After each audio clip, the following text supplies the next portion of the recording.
Kaya ada kesani karangko zakka kara kesani miti. Aku mau ni lah tahu fakat. Aku cuma karangko kara kesani lah. Yang ni kosi ada kesani lah fakat. Bukan di capi wak kesah kedobani lawan Yesus. Lawan cin biklah. Lawan cin biklah bikil cesani sama jasu. Budaya sesanya tu. Aku kena ingat mana? Aku cuma oleh dia. Akazuman modu pina bal ko kesa ba wantani fede ojjete wantani terges irrawata mane arkadu agara ko tendebi isengam machudan idon tibojam tani nibatu nagara singi gitu tulloni figaronni sindurat inilchu muketin chakka dinus arkawde tizuro amen amen. Ini tidak ada waktu yang berkurang lain. Ini tidak ada waktu yang berkurang. Amin. Amin. Mana masih mungkin juga kalau kita cakap pada siapa? Ini tidak ada waktu yang berkurang lain. Ini tidak ada waktu yang berkurang lain. Kita nama bibir sebuni. Macam saya sebut pernah shantawishan, lakosan, yeman, lakosan dia. Wakayang kesan, wakayang ko.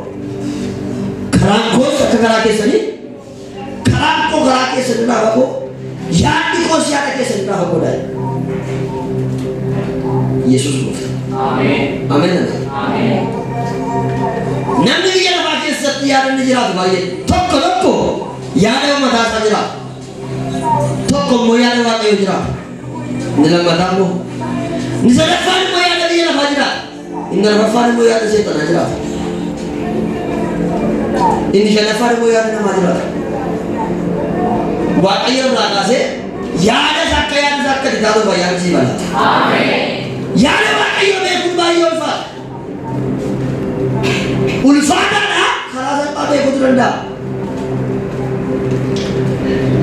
Macam tu kan ada berlaku berarti kerana sedikit nama, berbalik kuda sedikit nama, berbalik yang dekat tujuan. Iki bikin nama cuma. Garu guru nama bayi kisah. Yada wakayo bekunat terlihat dah masa duftakku. Ini tu beka yada wakayo saya dufi nama kata. Mereka kata nama kata ada. Nama kata. Jangan deh. Nama kata. Yesus dufta. Amin. Anda ada ikat di dalam yang kamu nak cari cari wajib itu berapa. Garu nabi takko yada phone nabi tahu ada dia fatu naga anda lekali. Affordable kullu ke tare nanti kan nanti. Akelu ilmu asal tu misal. Ati nak ani mawang budaya di order lagi order tu mana berada? Cipta kasih. Amin. Cipta ni. Wahai dia tu nak kisah measin. Garu apa yang measin lawan si bertani. Bijak jikan. Ugapat. Matamil na tayo namil di matate.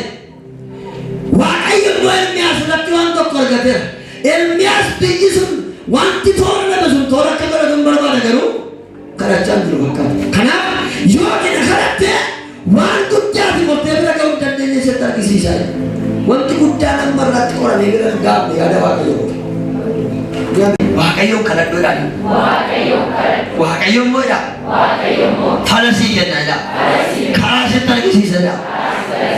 Yesus gofta. Amin. Amin amin.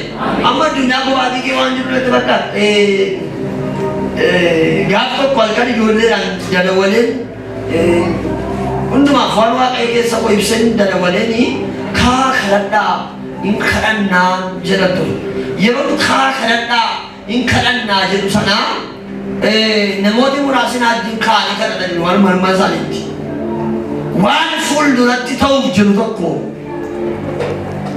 Afuru wakayo wala pe konatina se manjalan tu. Namni kana tu. Yada wakayo sa kanya tu. Amen. Amen. Amen. Wakayo na makana tu ay borima. Mi'ameen jedhame. Amma baay'een jedhe nama borii ta'uudhaaf yaadna malee nama borii ta'uudhaaf kadhanna malee waan guyyaa borii keessan Waaqayyo akka nutti himu hin galan. Maqaa Waaqayyo Waaqa jiraataa har'aa kaasee hafuurri kadhataa waldaa kee abade, mana kee abade, laphee koo laphee kee abade. Hadeebi'u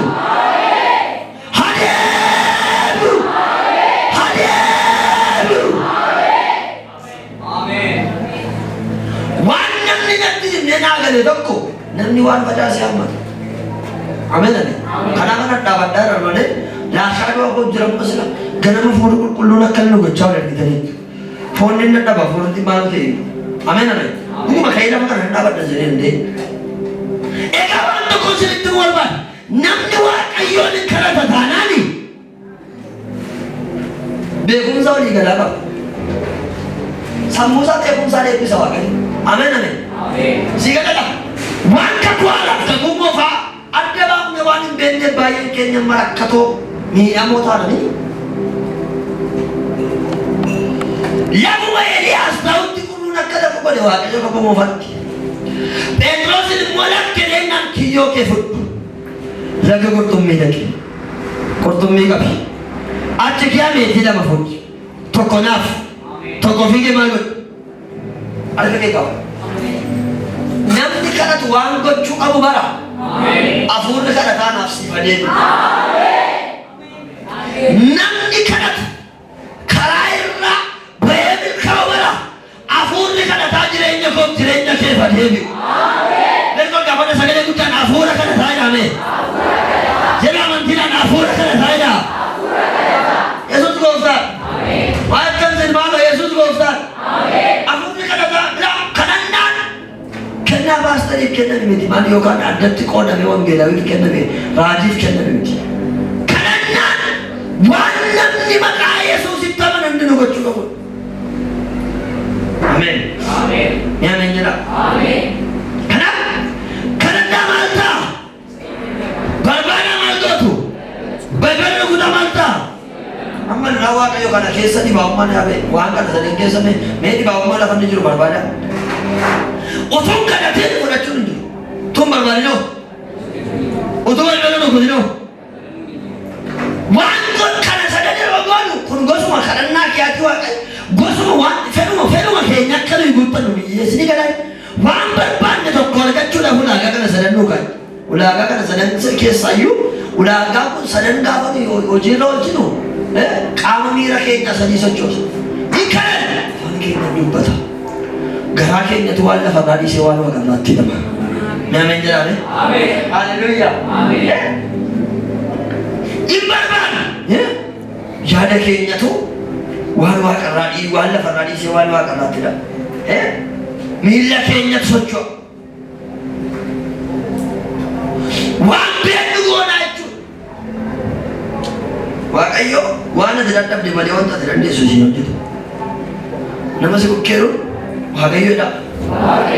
Waan ati dadhabde malee waan ati dandeessu hojjetudha. Mi'ameen. Nama tokko bichaa takka ol gaafadha sagalee guddaa jabaatee nama godhaa. Yaa Waaqayyoodha amantiidha. Harreedha isa dadhabeedha. Akka dinaaf hojjettu fedha. Si kadhadheedha. Si haadha Waaqayyoo. Mari'amnoo. Miila keenyatu qaama miira keenyaa kee waan socho'u jira waan dandeenyu goonaan jedha. Dubartii tokkoffaa gootota boqonnaa 17 mee hiyyeettiidha ogeettii. Maali jedhe? Maaloodha. Yeroo deebi'a maaloodha. Waaqayyo bishaan laga keeriitii gaafa dhume eessa dhaqe? Gaafa tokko manteera salaappinaa Eliyaas dhaqee maal gaafate? Bishaan ullee tokko naa kennii jedhame jechuun haala seeroo laalan nama biddeen gaafatan miti iyyuu dhiise malee dubartatti Waaqayyoon kadhadhuudhaan Waaqayyoon moo'edha. Fala sii kennaadha. Karaa sitti argisiisadha. Yesuus gooftaan. Ameen.